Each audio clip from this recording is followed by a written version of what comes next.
Welcome back to Ride JBI.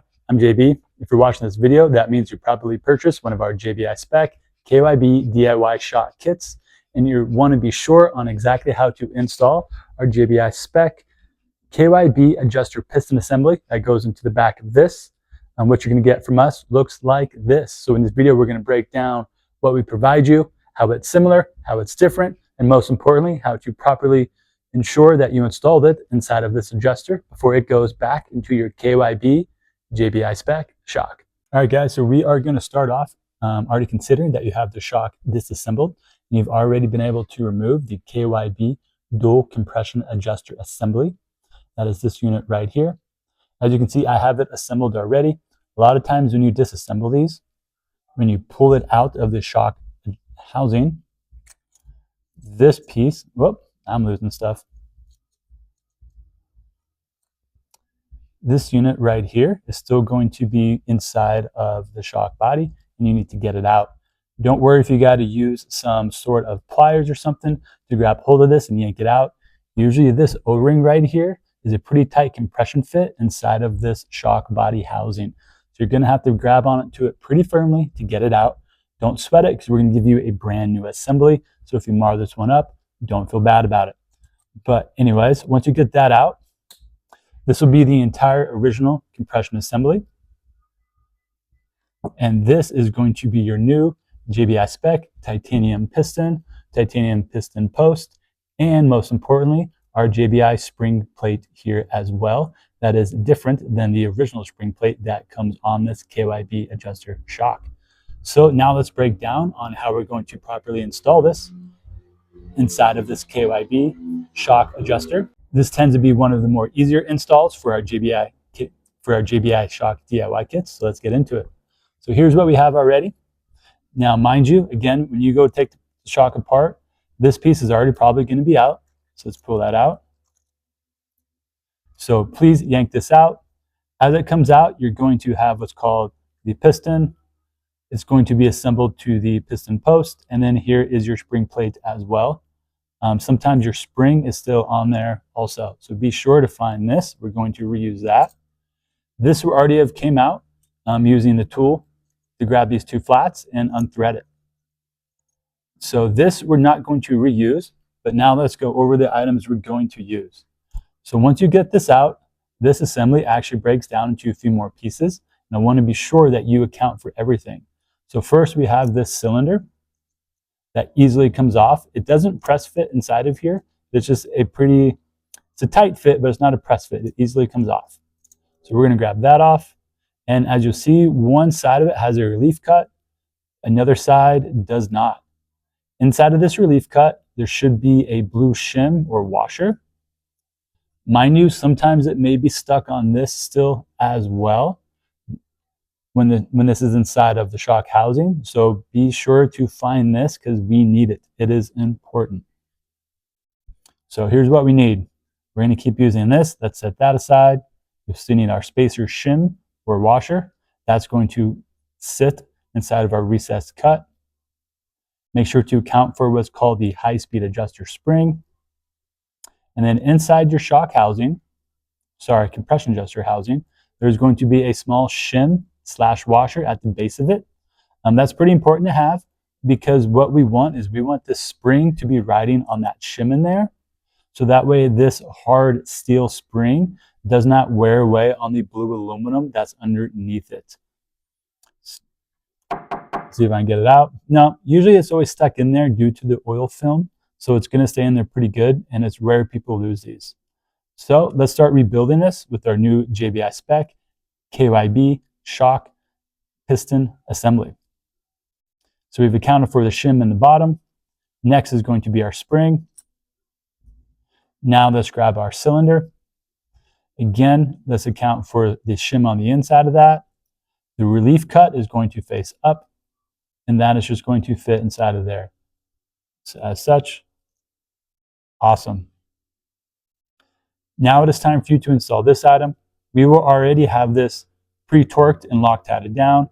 We will have provided you with a new O-ring already and a new O-ring on this area as well. All you need to do is grab the adjuster here at the base, grab our unit that we provided you, It's going to slide into the top.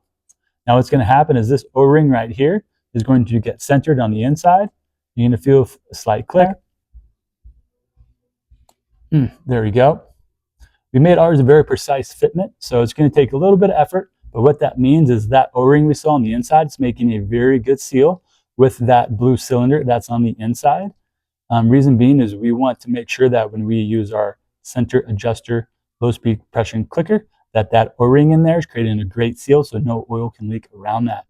So as this sits, this is now ready to be back installed into the shock body. You're going to do this at the time then when it's needed, depending on the build process you're doing.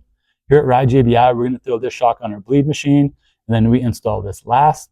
But there's many different ways to assemble and fill a shock with oil. So depending on the method that you're using will dictate when you install this back into the shock.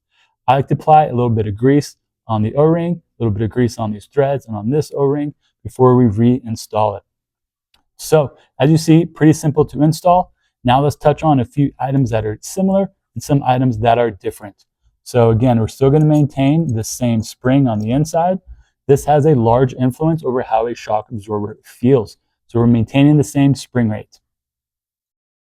What is different about ours is the size of the damping holes that we have. Now this is a newer piston out of a 2025 YZ450. Over the years, Yamaha actually decreased the size of the holes on the outside. I think they first did that around 20, maybe 18 or a little bit later than that. Don't quote me on that. And what that did is that made the shocks quite a bit firmer than previous. Previously, they had much bigger holes. We found these do work well for motocross. They tend to be a little bit too much for off-road and those type of applications. So we decided to go with a hole size that's slightly bigger than their Gen 2 piston, but they're still smaller than the original pistons that they had out. We feel like it's a very happy medium between the two. Beyond that, the overall geometry of the piston is very similar. What comes in next is the actual high-speed spring plate. That's this item right here. I got 2 extra ones already. As you can see on the KYB unit, it's just a flat plate.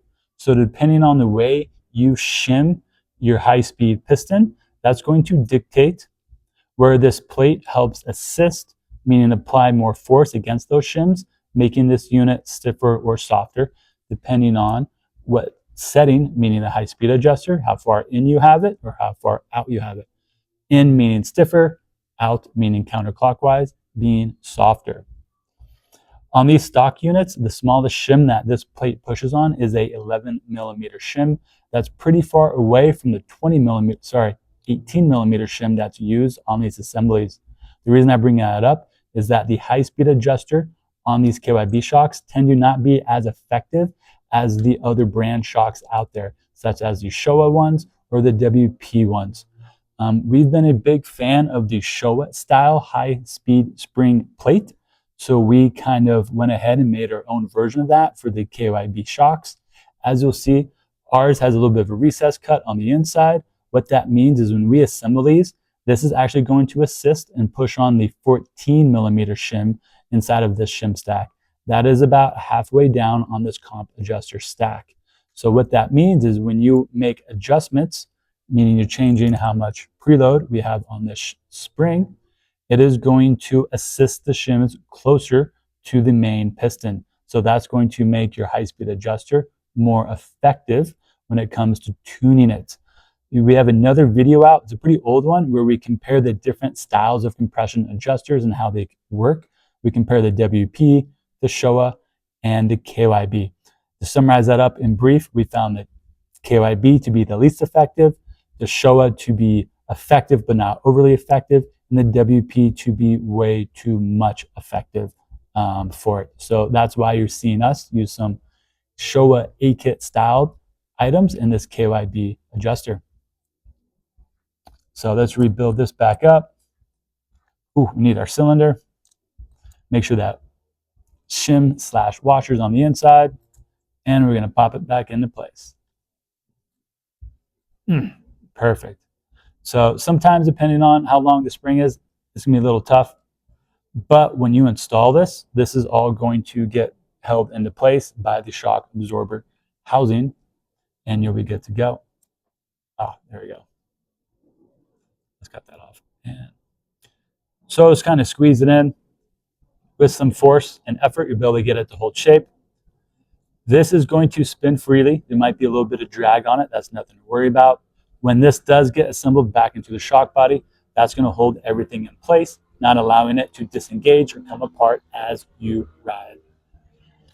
If you have more questions about our JBI spec, KYB, DIY shock kits, please check out our website, ridejbi.com. The same hardware you see here, we also install at RideJBI headquarters on all their own JBI spec revalves we do here. The DIY kits are just a way for us to reach you. People like to do your own suspension. We have somebody local to you that can do your own suspension without having to take the time to box it up and send it to us. So thanks for checking out this video. If you've got any questions, drop a comment below, shoot us an email, or even give me a call. I'd be happy to talk to you. All right, guys, take care.